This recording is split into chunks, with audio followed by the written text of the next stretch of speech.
Hello and welcome back. So this is going to be a little bit different of a video. It's not going to be on my shower curtain. And the reason I chose this was, first off, I was trying to think of a Christmas horror movie that I could do since it's Christmas.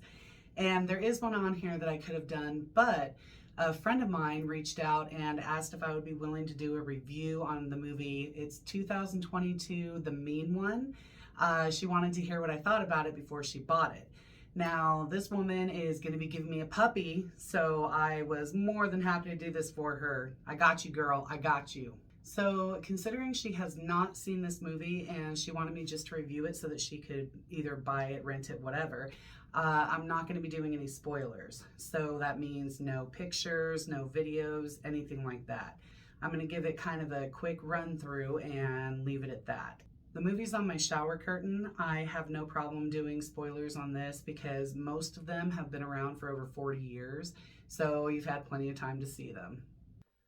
The Mean One opens with little Cindy You-Know-Who. That's what they call her in this movie.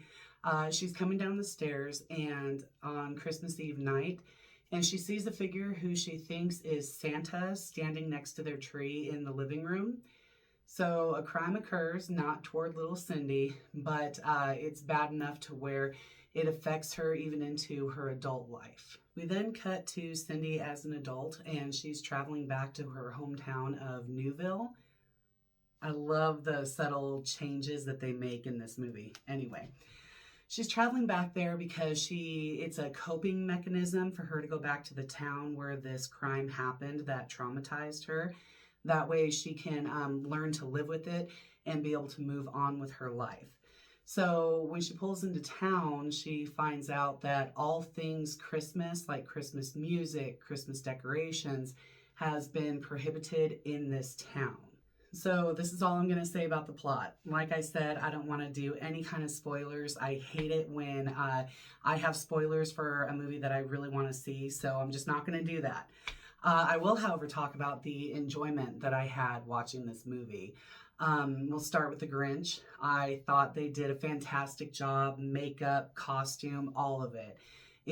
Watching it kind of reminded me of Jim Carrey when he played the Grinch. It reminded me of that makeup, only more of a sinister Grinch. So they did a really good job with it. In this movie, there is a cameo by one of the original characters that was in both the Jim Carrey movie and the cartoon. If you spot it, put it in the comments. So the mountain that the Grinch lived in looked a lot like the one in the cartoon, so I thought that was kind of fun. And throughout the movie, kind of like in the cartoon, there's a rhyme that goes throughout the whole movie, and they do a really good job changing it up in a clever way to fit this movie. So I thought that was kind of fun too. I like how they took aspects from the original cartoon and put it in this movie. They found a way to make it dark and sinister, and it was just a really fun way for them to do it. Now we're going to get to the kills, and there were a plenty. They were gory, they were creative, they were kind of funny, everything that they should be, especially in this type of horror movie. There were no real adult scenes, so depending on the child, you really could watch this movie as a family. Now, with most childhood stories that are turned into horror movies, you have to expect the movie to be cheesy with comedic aspects. That's just what these movies are.